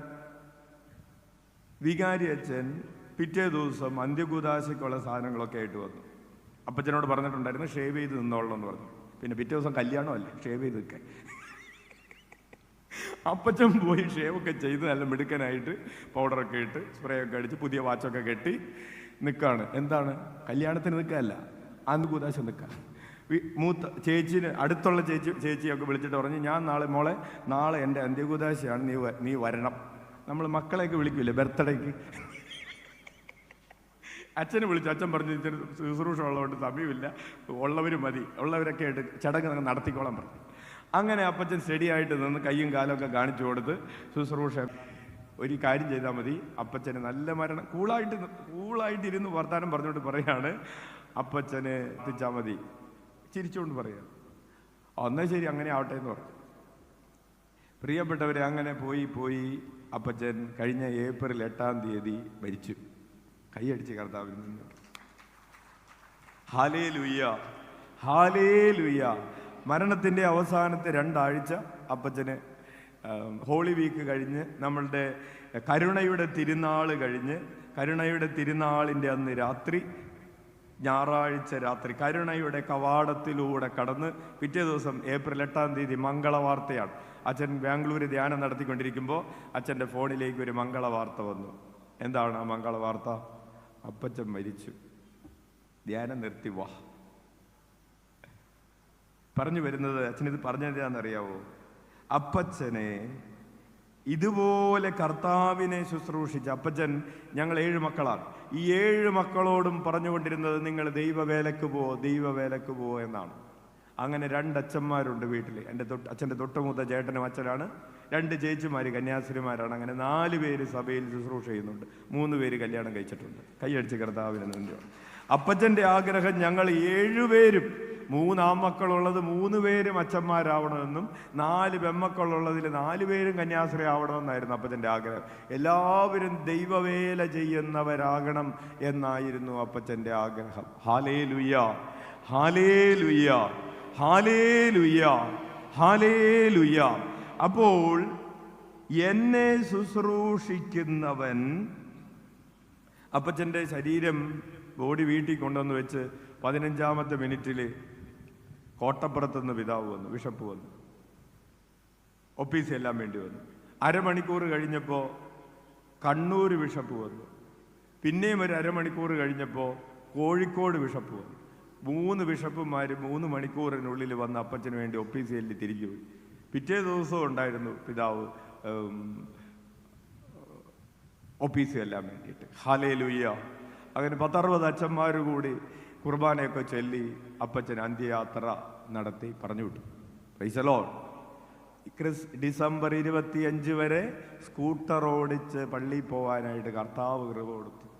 എന്തുകൊണ്ടാണെന്നറിയാവോ? എന്നെ ആദരിക്കുന്നവനെ. അപ്പച്ചൻ പള്ളിയിലേക്ക് വന്ന് ഈ 5 മണിക്ക് പള്ളി തുറന്ന് പള്ളിയിലേക്ക് കയറുമ്പോൾ നമ്മളിങ്ങനെ കുമ്പിടുന്ന പോലെ, കഷ്ടപ്പെട്ട് നടുവേനുള്ളവർ കുമ്പിടുന്ന പോലെയൊന്നുമല്ല. അപ്പച്ചൻ അങ്ങോട്ട് കമന്നടിച്ച് കിടക്കും. എൻ്റെ ഉടയ തമ്പുരാനെ എന്ന് പറഞ്ഞ് തല തറയിലിടിച്ച് 2-3 പ്രാവശ്യം കമന്നടിച്ച് കിടന്നാണ്. ആരും കാണിക്കാനല്ല, ആരും ഇല്ലല്ലോ പള്ളിയിൽ. അപ്പച്ചൻ പള്ളിയിൽ വരുമ്പോൾ ആരും ഇല്ല. അപ്പോൾ 5 മണിക്ക് വന്ന് 6 മണി വരെ 1ാമത്തെ കൊന്തയല്ലി ദിവ്യബലി അർപ്പിച്ച് 6 മണിയുടെ ദിവ്യബലി അർപ്പിച്ച് അത് കഴിയുമ്പോൾ അടുത്ത കുർബാനയ്ക്ക് മുമ്പ് വീണ്ടും കൊന്തയുണ്ട്. ആ കൊന്ത കൂടെ ചൊല്ലി അപ്പച്ചൻ അങ്ങേ അറ്റത്തിരുന്ന് കൊന്ത ചെല്ലുന്നത് ഇപ്പുറത്തെ സാക്രിസ്റ്റിയിൽ കേൾക്കാവുന്ന വിധത്തിൽ ഒച്ചത്തിൽ കൊന്തയല്ലി പ്രാർത്ഥിച്ചു. പ്രിയപ്പെട്ടവരെ, കർത്താവ് ഒരു കൃപ കൊടുത്തു. എന്നെ ശുശ്രൂഷിക്കുന്നവനെ ഞാൻ ബഹുമാനിക്കും. ഹല്ലേലൂയ. അപ്പച്ചൻ ഒത്തിരി പാപം ചെയ്തിട്ടുള്ള അപ്പച്ചനാണ്. എൻ്റെ അപ്പച്ചനായതുകൊണ്ട് പറയാം. Price the Lord. ഹല്ലേലൂയ. എങ്കിലും ഒത്തിരി പാപം ചെയ്തിട്ടുള്ള, ഒത്തിരി നമ്മളൊക്കെ പാപം ചെയ്യുന്നതിനേക്കാൾ ചെയ്യുന്നത് പോലെ തന്നെ ഒത്തിരി പാപം ചെയ്ത് മരിച്ചുപോയ ആ മനുഷ്യനെ മൃതദേഹം, അപ്പച്ചൻ്റെ മൃതദേഹം കുർബാന കഴിഞ്ഞ് സെമിത്തേരിയിലേക്ക് എടുക്കുന്നതിന് മുമ്പ് അൾത്താരയിൽ നിന്ന് വികാരി അച്ഛൻ ഒരു വാക്ക് പറഞ്ഞു. അൾത്താരയിൽ നിന്ന് വികാരി അച്ഛൻ, 1000-ൽ കൂടുതൽ ആളുകളുണ്ട്, വികാരി അച്ഛൻ ഒരു വാക്ക് പറഞ്ഞു. ഇതായിരുന്നു ആ വാക്ക്: വിശുദ്ധനായ ഒരപ്പച്ചൻ്റെ മൃതസംസ്കാരത്തിലാണ് നമ്മൾ പങ്കെടുക്കുന്നതെന്ന് ഓർത്ത് വേണം പങ്കെടുക്കാനെന്ന്. കൈയടിച്ച് കർത്താവിന് ഹല്ലേലൂയ, ഹല്ലേലൂയ, ഹല്ലേലൂയ.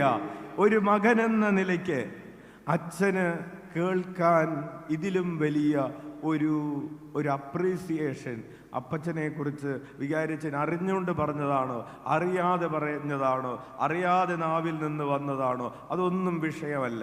അതെന്തെങ്കിലും ആവട്ടെ, അച്ഛനെ സംബന്ധിച്ച് വികാരിച്ചൻ അൾത്താരയിൽ നിന്ന് അപ്പച്ചൻ്റെ മൃതദേഹം എടുക്കാൻ നേരത്ത് കൂടിയിരുന്ന നൂറുകണക്കിന് വൈദികരോടും സന്യസ്തരോടും ആയിരക്കണക്കിന് വിശ്വാസികളോട് അനൗൺസ് ചെയ്തൊരു വാക്കാണ്: വിശുദ്ധനായൊരപ്പച്ചൻ്റെ മൃതസംസ്കാരത്തിലാണ് നമ്മൾ പങ്കെടുക്കുന്നത്.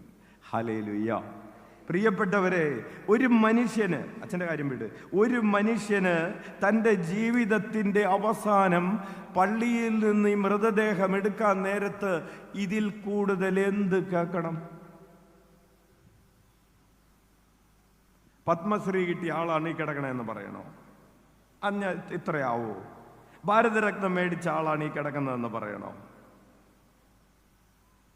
മുഖ്യമന്ത്രിയുടെ ധീരതയ്ക്കുള്ള അവാർഡ് മേടിച്ച ആളാണ് ഈ കിടക്കണമെന്ന് പറയണോ? പറഞ്ഞ ഇത്രയാവോ? വിശുദ്ധനായൊരു മനുഷ്യനെന്ന്. ഹല്ലേലൂയ, അച്ഛനറിയാം, അപ്പച്ചൻ തികഞ്ഞ മദ്യപാനിയായിരുന്നു. അതുകൂടെ പറഞ്ഞാലേ തീരുള്ളൂ. തികഞ്ഞ മദ്യപാനിയായിരുന്നു. നമ്മളൊരു കുടിയൻ എന്ന് പറയുന്ന ഒരാളായിരുന്നു, ഇല്ലേ? നമ്മൾ പറയില്ലേ അയാളൊരു കുടിയനാണെന്ന് പറയില്ലേ? അതുപോലെ മദ്യപിക്കുന്ന ആളായിരുന്നു. വലിയെന്ന് പറഞ്ഞാൽ നമ്മൾ കൊന്ത കർത്താവിൻ്റെ മാലാക, പ്രാർത്ഥന കൃത്യമാണ്, അതിലൊരു വ്യത്യാസമില്ല. പക്ഷേ പ്രാർത്ഥന ചൊല്ലാൻ നേരമായിട്ടുണ്ട്, 5 മിനിറ്റ് മുമ്പ് ഒരു വീഡിയോയുടെ ഒന്ന് വലിക്കട്ടെ, ഇനിയിപ്പോൾ പ്രാർത്ഥന കഴിഞ്ഞിട്ടല്ലേ അടുത്ത് വലിക്കാൻ പറ്റുള്ളൂ, ഇടക്ക് വലിക്കാൻ പറ്റില്ല. അതുപോലെ പുകവലിച്ചിരുന്ന ഒരു മനുഷ്യനാണ്. ഇതെല്ലാം അമ്മച്ചിയുടെ പ്രാർത്ഥനയുടെ ഫലമായിട്ട് അനേകരുടെ മക്കളുടെ പ്രാർത്ഥനയൊക്കെ അമ്മച്ചിയുടെ പ്രാർത്ഥനയാണ്. 50 വർഷം നീണ്ടു നിന്ന പ്രാർത്ഥനയാണ്. അമ്മച്ചിയുടെ പ്രാർത്ഥനയുടെ ഫലമായിട്ട് ഒരു ദിവസം ഈ പുകവലി ഡിവൈൻ ധ്യാന കേന്ദ്രത്തിൽ പോയി ധ്യാനം കൂടിക്കൊണ്ടിരിക്കുന്നപ്പോൾ സ്വിച്ചിട്ട പോലെ നിന്നു. പിന്നെ ഒരിക്കലും അപ്പച്ചൻ പുകവലിച്ചിട്ടില്ല. ഒരു 30 കൊല്ലം അവസാനം, ജീവിതാവസാനം. Hallelujah, hallelujah, hallelujah. അതുപോലെ കർത്താവ് ഈ കുടിയനായ മദ്യപാനിയായ മനുഷ്യനിൽ നിന്ന് ആ മദ്യപാനത്തിൻ്റെ ഒരു വീഞ്ഞു പോലും ഞാനിനി കുടിക്കുകയില്ല എന്ന് പറയുന്ന ഒരു തരത്തിലേക്ക് ജീവിതത്തിൻ്റെ അവസാന 10-15 വർഷങ്ങൾ മാറ്റി. അപ്പച്ചൻ 20 വർഷം ഒരു നേരം എടുത്ത് പ്രാർത്ഥിച്ച ആളാണ്. ആഴ്ചയിൽ ഒരു ദിവസമല്ല, ആഴ്ചയിൽ 7 ദിവസം, അങ്ങനെ 20 വർഷം. ഉച്ചക്ക് ഭക്ഷണം കഴിച്ചാൽ പിറ്റേ ദിവസം ബ്രേക്ക്ഫാസ്റ്റ് ഉള്ളൂ, ഉച്ചക്ക് ഭക്ഷണം കഴിച്ചാൽ പിറ്റേ ദിവസം ബ്രേക്ക്ഫാസ്റ്റ്. അങ്ങനെ 20 കൊല്ലം. അച്ഛൻ്റെ പുത്തൻ കുർബാന നടന്ന് ഫസ്റ്റ് മാസ് പട്ടം വൈകുന്നേരമായിരുന്നു.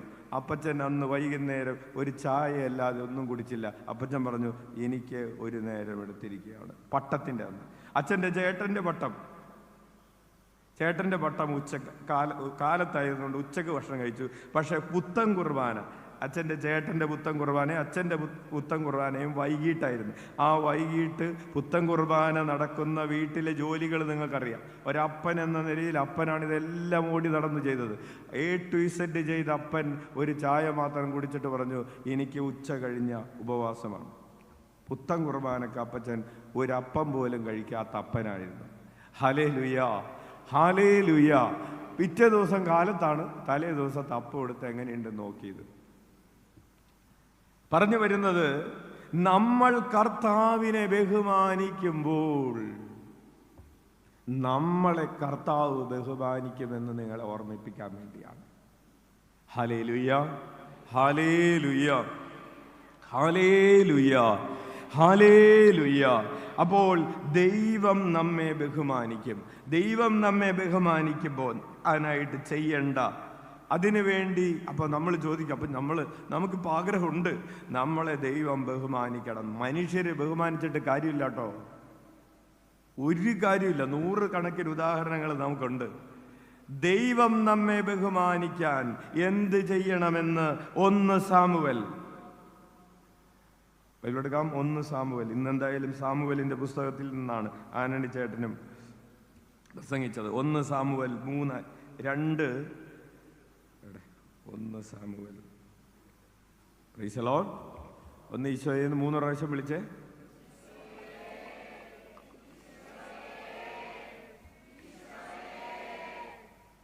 എന്തിനാണ് നിങ്ങളോട് 3 പ്രാവശ്യം ഈശോയെ എന്ന് വിളിക്കാൻ പറഞ്ഞതെന്ന് മനസ്സിലായോ? അച്ഛന് വെള്ളം കുടിക്കാൻ വേണ്ടിയിട്ട്. Hallelujah, hallelujah. ഈശോയെ എന്ന് വിളിച്ചാൽ കിട്ടുന്ന ഗുണങ്ങളൊക്കെ ഇന്നലെ പറഞ്ഞത് ഓർമ്മയുണ്ടോ? ഉണ്ടോ? ഉണ്ട്. Hallelujah, hallelujah.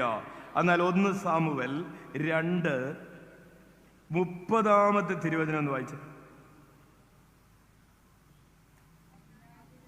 അതിനാൽ ഇസ്രായേലിന്റെ ദൈവമായ കർത്താവ് അരുളി ചെയ്യുന്നു, നിന്റെയും നിന്റെ പിതാവിൻ്റെയും കുടുംബം നിത്യവും എനിക്ക് ശുശ്രൂഷ ചെയ്യുമെന്ന് ഞാൻ വാഗ്ദാനം ചെയ്തിരുന്നു.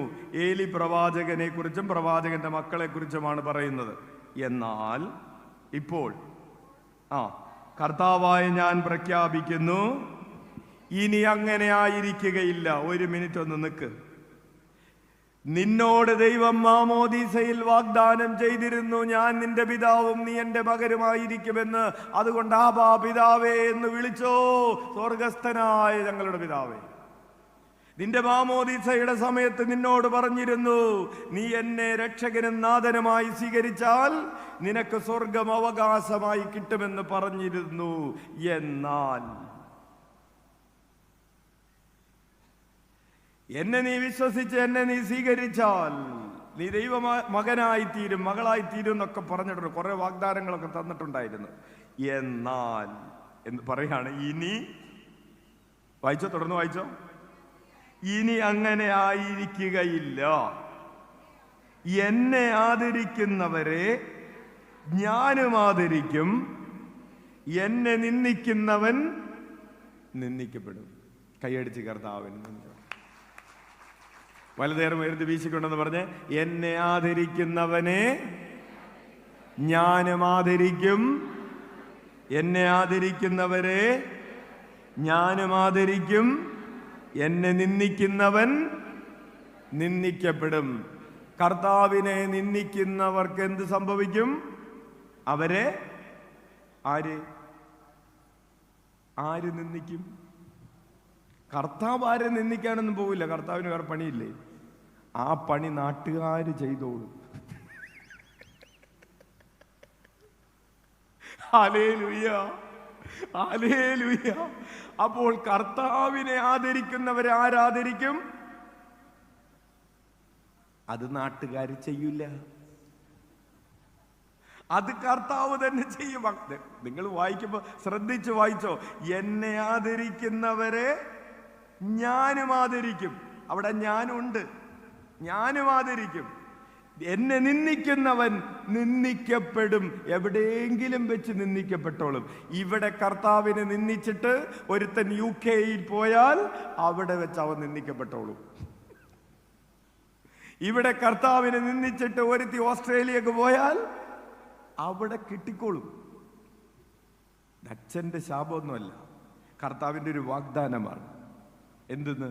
എന്നെ ഒരാൾ ഇവിടെ കർത്താവിനെ ആദരിച്ചിട്ട് അവൻ ആഫ്രിക്കയിൽ പോയാൽ കർത്താവ് അവനെ അവിടെ ചെന്ന് ആദരിച്ചോളൂന്ന്. ഹല്ലേലൂയ. ഇവിടെ കർത്താവിനെ ആദരിച്ചിട്ട് ഒരുത്തൻ ഒറീസയിൽ പോയാൽ കർത്താവ് അവനെ അവിടെ ചെന്ന് മാലിയിട്ടോളും. നീ എവിടെ പോയാലും കർത്താവ് നിന്റെ പുറകെ വന്ന് നിന്നെ ആദരിക്കും. നീ കർത്താവിനെ ആദരിക്കുന്ന ഒരാളാണെങ്കിൽ, നീ വചനം പിടിച്ച് നടക്കുന്ന ഒരാളാണെങ്കിൽ, നീ കർത്താവിനെ ആദരിക്കുക എന്ന് പറഞ്ഞാൽ എന്താണ് പ്രിയപ്പെട്ടവരർത്ഥം? എന്ത് ഈ കർത്താവിനെ ആദരിക്കുക എന്ന് പറഞ്ഞാൽ അർത്ഥം? ഒരപ്പനെ സ്നേഹിക്കുക, ബഹുമാനിക്കുക എന്ന് പറഞ്ഞാൽ അർത്ഥം എന്താണ്? അല്ലെങ്കിൽ ഒരു അമ്മയെ സ്നേഹിക്കുക, ബഹുമാനിക്കുക എന്ന് പറഞ്ഞാൽ അർത്ഥം എന്താണ്? എപ്പോഴും മമ്മി മമ്മി മമ്മി എന്ന് പറഞ്ഞിട്ട് വിളിച്ചുകൊണ്ട് നടക്കുന്നതാണോ? ആ ശരി മോനെ, മോനൊരു കാര്യം ചെയ്യും, നീ കുറേ നേരമല്ല മമ്മി മമ്മി എന്ന് വിളിക്കുന്നു, നീ പോയി കടയിൽ പോയി 2 കിലോ അരി മേടിച്ചുകൊണ്ടു വാ. ഞാൻ പോവില്ല മമ്മി മമ്മി. അല്ലെങ്കിൽ മോളെ നീ കുറേ നേരമല്ല മമ്മി മമ്മി എന്ന് വിളിക്കുന്നു, നീ അടുക്കളയിൽ പോയി ഒരു ചായ ഇട്ടുണ്ടു ആ മമ്മി. ഞാൻ ചായ ഇടില്ല മമ്മി മമ്മി. ഈ അമ്മ പറയുന്നതൊന്നും അനുസരിക്കില്ല. എന്നിട്ട് മമ്മി മമ്മി. എന്താ വേണ്ടത്? ആ മൊബൈൽ ഇങ്ങോട്ട് താ. അതാണ് കാര്യം. അതല്ലാതെ വേറൊന്നും. കൊച്ച് അപ്പം പറയുന്നതൊന്നും കേൾക്കയില്ല, അമ്മ പറയുന്നതൊന്നും കേൾക്കയില്ല. എന്നിട്ട് മമ്മി പപ്പേ പപ്പേ. കാശൊന്നും ഇല്ലേ? കെട്ടിപ്പിടിച്ചോണ്ട് ഉമ്മ കൊടുത്തുകൊണ്ട് നേരെ നോക്കുന്നത് പോക്കറ്റിലേക്കാണ്. പ്രിയപ്പെട്ടവരെ, ഈ മമ്മി മമ്മി എന്ന് വിളിക്കുന്നത് പപ്പേ പപ്പേ. കൊച്ചു പിള്ളേർക്കൊക്കെ അപ്പൂപ്പന്മാരോടൊക്കെ ഭയങ്കര സ്നേഹമാണ്, കൈ കാശുണ്ടെങ്കിൽ. തൊഴിലുറപ്പിന് പോയി വന്ന മമ്മി വല്യമ്മിച്ചിനെ കൊച്ചു കെട്ടിപ്പിടിച്ചോണ്ട് വല്യമ്മിച്ചി വല്യമ്മിച്ചി എന്ന് വിളിക്കുകയാണ്. എന്താണ്? തൊഴിലുറപ്പിന്റെ പൈസ അക്കൗണ്ടിൽ വന്നാന്ന്. അപ്പോ പ്രിയപ്പെട്ടവരെ, അതല്ല കർത്താവിനെ ആദരിക്കുക എന്ന് പറഞ്ഞാൽ. ദൈവം പറയുന്നത് കേട്ട് ആ വഴിയിലൂടെ ചരിക്കുകയും അവിടത്തെ ആരാധിക്കുകയും ചെയ്യുക എന്നതാണെന്ന്. നീ ദൈവവുമായി യഥാർത്ഥത്തിലുള്ള ഒരു ബന്ധം, righteousness, right standing with God എന്ന് പറയുന്ന അവസ്ഥയിലേക്ക് നീ വളരുക എന്നതാണ് നിന്റെ ദൈവത്തെ ആദരിക്കലിന്റെ അടയാളം. നീ പാപം ഉപേക്ഷിക്കുക എന്നതാണ്. സ്നേഹിക്കുമ്പോൾ എന്താണ് നമ്മൾ ചെയ്യുന്നത്? അപ്പനോട് സ്നേഹമുള്ള മക്കൾ, അമ്മയോട് സ്നേഹമുള്ള മക്കൾ അവർക്ക് ഇഷ്ടമില്ലാത്തത് ചെയ്യില്ല. അതുപോലെ ദൈവത്തെ ആദരിക്കുന്നവർ ദൈവത്തിന് ഇഷ്ടപ്പെടാത്തത് ചെയ്യില്ല. നമ്മൾ ഈശോയെ ഈശോയെ എന്ന് വിളിച്ചിട്ട് വീട്ടിൽ കല്യാണം വരുമ്പോൾ വീണ്ടും കുപ്പി പൊട്ടിക്കും. അങ്ങനെ പലതും ചെയ്യും. അപ്പോ യഥാർത്ഥത്തിൽ ആ വാക്ക് അടിവരയിടേണ്ട വാക്കാണ്. യഥാർത്ഥത്തിൽ നീ ദൈവത്തെ ആരാധിക്കുന്നുണ്ടോ?